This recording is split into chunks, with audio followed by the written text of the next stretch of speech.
Uhoy! Asis.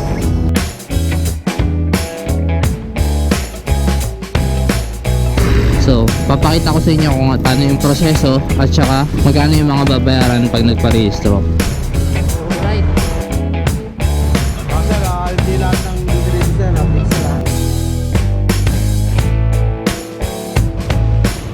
Yun, alright. Alrighty, so what is up mga buddy? So, samahan nyo ako ngayon. Kukuha ako ng tin. Pero bago yan, kailangan magpahangin ng gulong. Napakalambot ng gulong ko. Ewan ko problema ng motor ko to. Maya't maya ako nagpapahangin. Ramdam ko kasi kapag bumabiyaya ako. Eto, sana meron dito. Pwede pong makihangin. Hangin po. Yun. Alrighty, pero mo ko na ito. Hindi tayo marunong pero subukan natin. I mean, hindi ko matatansya kung makakangin ako. Hindi na. Alright. Medyo matigas na. Ito napakalambot. Dapat pasok na pasok to. Kasi pag wala kang maririnig na tunog, pag may narinig ka, ibig sabihin palabas yung hangin. Gaya na.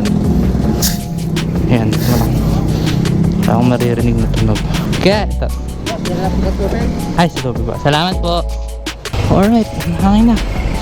Hindi ko lang alam kung ilang PSI yun, pero mas okay na kaysa malambot, di ba? Deadpool tank. Alagin ka para man. Oops. 64, pwede na yan. 100. Thank you. Alrighty. Oh, gas up. Ho ho. Let's go. So sa Marikina pala yung pupuntahan kong BIR para kumuha ng tin. So ayan, palabas na tayo ng Montalban. Uhoy! Malipit tayo dito ah. Ang sekip. Ayan, so napakadami ng ano dito sa Montalban, bus. Ayan. Kasi nga gawa ng bawal pa yung jeep. Pinagbawal yung mga jeep dito, kaya kung mapapansin nyo, walang mga jeep dito sa amin. Mga bus, mga UB lang, taxi, yan. Kaya napaka-traffic dito sa amin sa Montalban, San Mateo. Kasi once na tumigil yung bus, talagang buong nasa likod nyo titigil din. Napakalit ng daan dito. So kapag kukuha ng pasahero yung bus, talagang hindi mo ma-overtaken gawa ng napakalaki. Tapos napakasikip ng daan. Kung Commonwealth lang, okay lang yan eh. Uhoy! O gaya nyan, nakita nyo, tumigil yung bus. Lahat ng nasa likod, titigil. Kasi hindi kayang overtaken. So yan ang nagkukos ng traffic.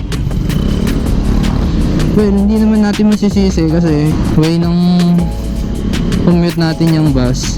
So kung wala yan, lang masasakyan ng taong bayan. So malapit na, Marikina na ako.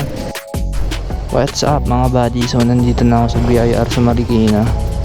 So tinanong ko yung guard doon, tsaka itong si kuya, offline pa daw yung kuhaan ng tin. So malas natin, pero tatanong na lang ako sa emission dito. Sir? Sir, tanong ko lang po, magpapa-emission, magpapa-schedule pa po ba or walk-in na po siya? Magkano po siya? 400 sa motor. 400 po. Ah, okay. Ay.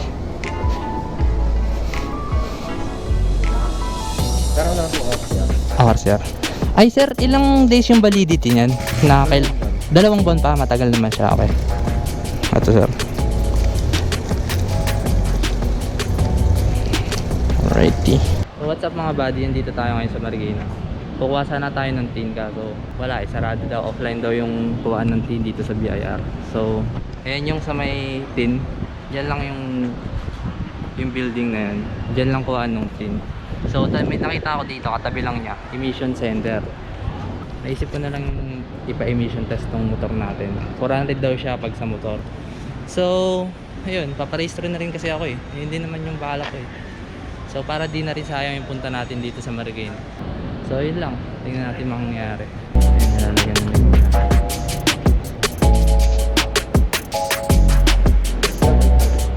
Alright, so pin-start na motor natin.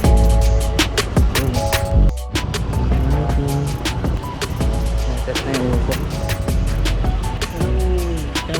Bigyan kayo ng sticker kuya, gusto niyo? Nelio po. Nelio po. Ay, sticker! Ayan, sige po. Marami po tayo niyan. Subscribe kayo kuya, salamat po. Yun, alright. Hindi, okay lang yan. Kahit yan lang. Remembrance. Yun, thank you kay kuya. Bigyan na ni sir. Hey, sir. Sipindot na. Yo, dali-dali. Para saan yun, sir? Camera. Camera. Alright, so swerte ka, mababait yung tao dito.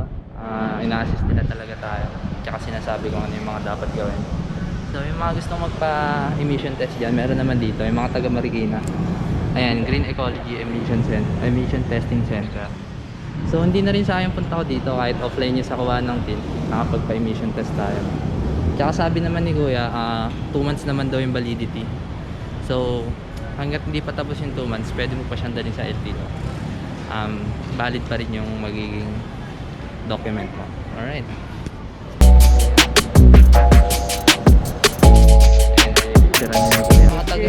Ay, sige po. Salamat po, sir. Tingnan po kayo. Ride safe po. Ayun. Ay, so kuha lang tayo ng pera. 400 pesos daw. All good. Ito po. Ay, January 22. Yung valid. Okay po. Validity. Sir, salamat po, sir. Salamat po. Alright, mga buddy. Tapos na tayo magpa-emission test. Ganun-ganun lang. Wala pang 10 minutes, 15. So, let's go. So 650 sa insurance, 540. 550. So kukuha tayo ngayon ng TPL insurance. So requirement yan para magpaparegister. Hi sir. Sige po. Kakakukuha na sana ako ng insurance para po sa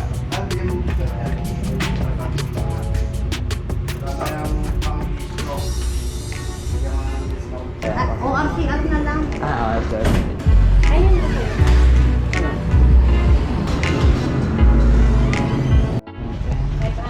Mas 500 pesos. Right, discounted. Thank you kaya natin. Right, so 500 pesos. Ito po ma'am. Thank you po. Asan po yung pinaka? Ito po. Ito na po yung ibibigay ko. Okay po. Alright, may personal copy pala. Thank you po ate. Napakasalamat po. Thank you po. Salamat. Thank you ka ate. Sige po, salamat po ma'am. Right, so nakuha na natin yung insurance. Ganun lang. So, hindi ko alam kung papasok ako dun or kakain muna ako. Iniisip ko sir kung kakain muna ako bago ako pumasok eh. Hey, hingin ka muna ng form. Okay naman natin pa-reset na. Alright. So, thank you kay Sir Joel sa pag-assist sa atin. Sir Joel. Nakahingi ka ng station form, dala-dala yan. Okay na po. Pwede lang po lumabas no? Pag ano. Tapos, di ba, nakahingi ng station form. Ah. Station na natin. Before doon sa loob, saan kumain? Okay. Good, 3 straw.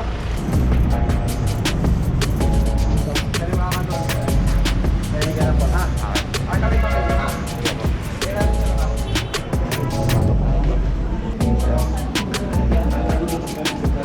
Ni stencil lang sir. Alright.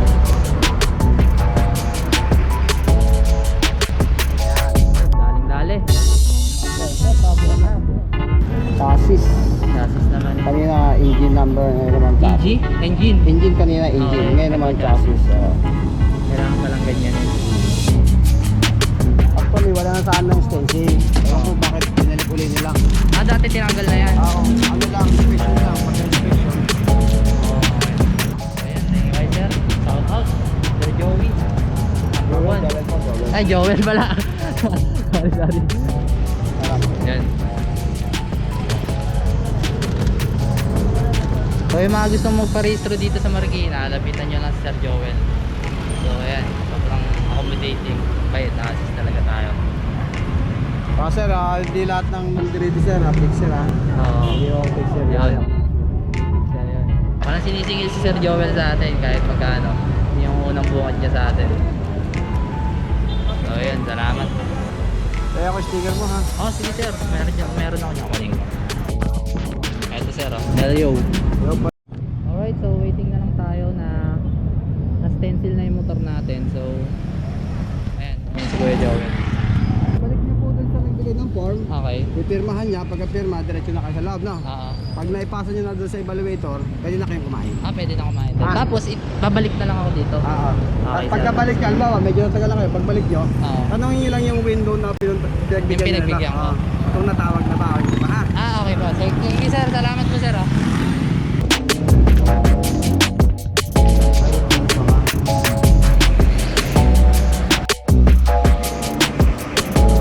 What's up mga buddy? So, nahintay ko na lang na matawag yung pangalan natin. Doon sa may registration. Ayun nga. Nagpasa na ako ng form pero sobrang tagal ng pila. Ang haba ng pila. Parang 40 pa lang yung number tapos 80 pa yung number ko. So naisip kong umuwi na lang muna kaysa magantay din ng sobrang tagal. So as in sobrang tagal nilang magtawag. So iniisip ko baka abutan lang din ako ng cut off tapos pabalikin na lang din ako. Eh di unahan ko na, di ba? Yun, babalikan ko na lang siya bukas. Kita-kits na lang tayo bukas. The next day.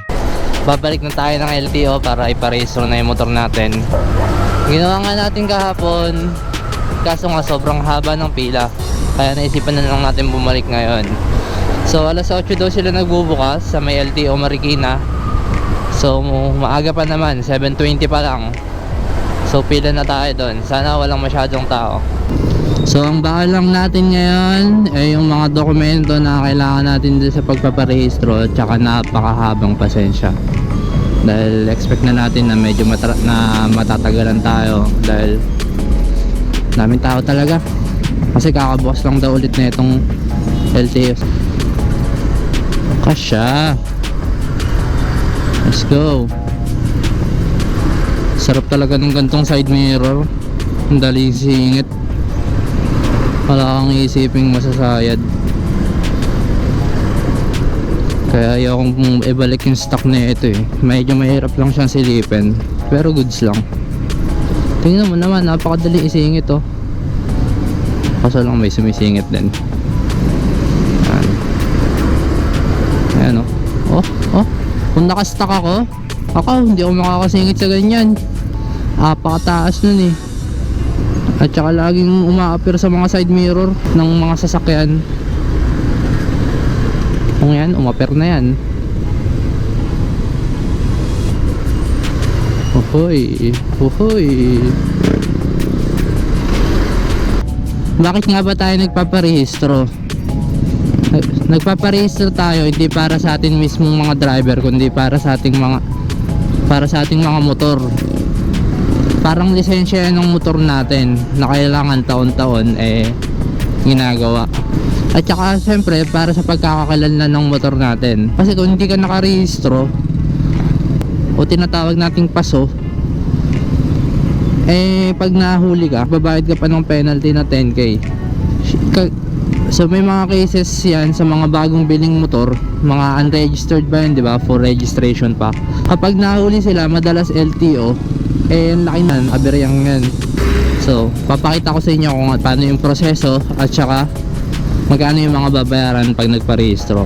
Nagkakaiba to sa mga lugar-lugar. Iba kasi singin ng ibang emission center, ganyan, tsaka ng ibang insurance.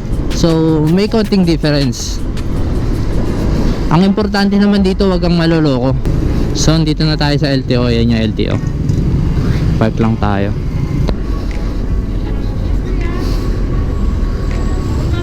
Ha? Pila yan? Pila po yan? Ang haba pala no? So what's up mga buddy, nandito na ulit tayo sa may LTO. Sinabi ko na galing na ako kahapon, may number na, so pinapasok agad nila. Haba ng pila doon sa labas. So binigay ko na dito yung registro natin, waiting naman tayo. Konti lang yung tao.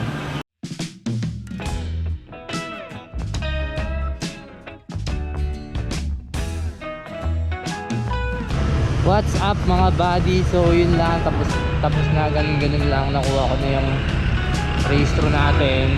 So sa mga di nakakaalam, kapag ka nagpa-renew ka ng registro mo, OR na lang yung papalitan, pero yung CR ganun pa rin. Sayang wala si Kuya Joel, gusto ko sana mag-take dito, ako magabot lang kahit pang merienda. So hanggang doon na lang mga buddy. Maraming salamat sa panonood. Kung di ka pa nakasubscribe, mag-subscribe ka na. I-comment mo na rin kung gusto mo yung mga ganitong klase ng video. Yun lang, maraming salamat sa inyo. Ride safe to all. Peace! It's Nelio. Let's go!